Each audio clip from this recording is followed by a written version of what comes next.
Yusek, good afternoon po.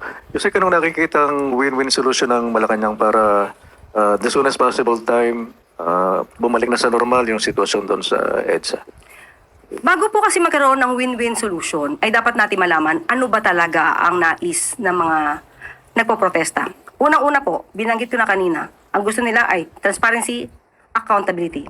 Hindi naman po ito bago sa Pangulo at sa administrasyon na ito. Ginagawa na ito bago pa po nangyari ang rally na to. Kung sabi ko nga, kung patungkol naman po kay Senator Marcoleta, kung nais po ba nilang hindi makasuhan, hindi po ako makakasagot. Kasi may ongoing po na pag-iimbestiga at mahirap i-compromise. Dahil kung i-compromise to ng ombudsman, mawawalan po ng kredibilidad ang ombudsman. So dapat lamang po natin hayaan ang proseso na umandar at hayaan po natin ang ebidensya ang magsabi kung dapat makasuhan o hindi. Yun po, Yusek. Follow-up question po, Clay Pardilla, PTV.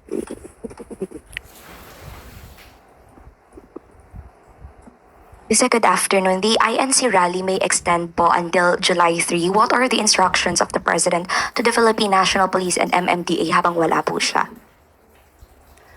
Sa ating pagkakaalam ay nabigyan na rin po sila ng permit pero may mga instructions na dapat silang sundin. Muli, ang Pangulo at ang administrasyon ay hindi kumikitil sa karapatan. Karapatang makapagsalita, karapatang magpahayag ng kanilang mga sentimiento, at karapatan na magpulong. Huwag lamang po silang lalagpas at huwag lamang po silang lalabag sa batas. At ang PNP po, ang pinapairal ay maximum tolerance. So huwag po sana nila ring i-provoke ang ating mga miyembro ng kapulisan. Next question po, Rafi Ayeng, Daily Tribune.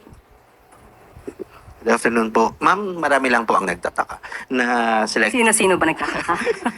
marami po sa over social media makikita niyo po sa mga comments, 'di ba, na why Senator Marcoleta, at ito po ang sinisigaw rin ng mga INC members na selective justice.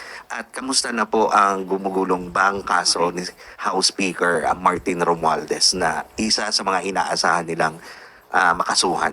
So, pag sinabi po ba natin selective justice, kasi sinasabi nila mas nauna pa si Senator Marcoleta, ibig po ba silang sabihin, okay lang na mahuli? Basta pwedeng makasuhan? O mas gusto nilang wag na makasuhan?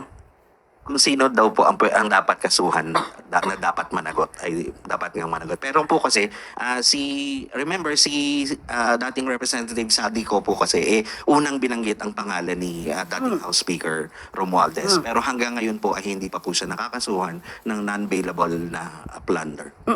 Okay, ganito po yan. Yung patungkol po kasi kay Senator Marcoleta, hindi naman po niya kasi makakaila na sa kanya po nang galing lahat ang mga admissions. Yung pagtanggap niya ng 75 million pesos, siya ang gumamit. Siya ang nakinabang, bigay ng tatlo niyang mga kaibigan. At the time, wala pa pong campaign period na kanyang tinanggap. At the time na tinanggap niya ito, siya ay congressman. Lahat ng ito po ay hindi naman galing sa pag-iimbestiga. Lahat ng ito ay galing sa sarili niyang pag-admit, pagpapatotoo.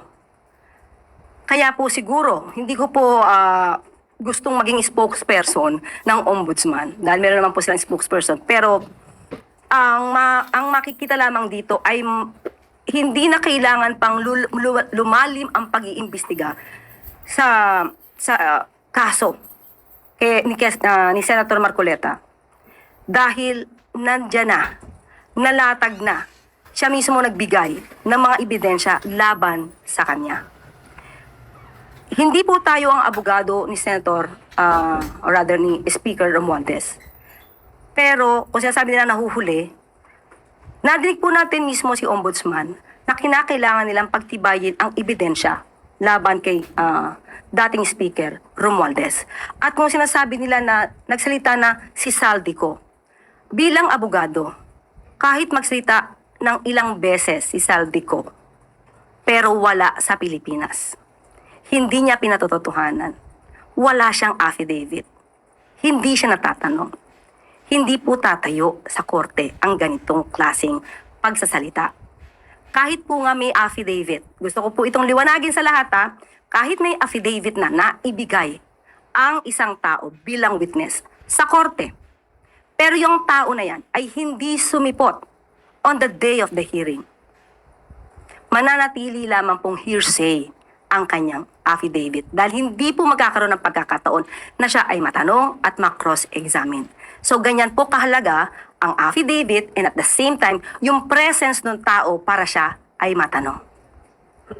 Yes po, speaking nga po, si Saldico, nasa na po siya at ano po ang latest na report sa inyo sa Malacanang? Hindi ko pa po natanong. Pero may bibigay niyo po sa mga susunod na araw. Itatanong ko po sa kanila. Thank you po. Huling magtatanong po, Luisa Cabato, Inquirer.net. Good afternoon po, Yusek.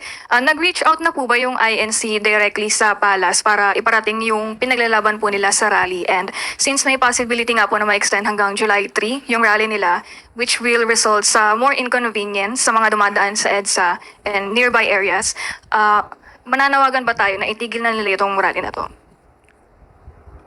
Sa ngayon po ay wala sa ating ipinapahatid na anumang impormasyon kung nag-reach out ang INC sa Pangulo para ipahatid ang kanilang mga saloobin. Sabi nga po natin, kung ang kanilang saloobin ay tungkol sa transparency and accountability, nadinig po yan ng Pangulo at hindi po yan magiging suliranin dahil ginagawa na po yan ng Pangulo. Kung meron pa po silang ibang hiling, di po natin alam, so ayoko po mag-speculate on that. At kung aabot hanggang July 3, so ang pakiusap lang natin, hindi naman sila pipigilan, wag lamang silang lalabag sa batas at wag silang magsilbi at maging daan para sa isang destabilization.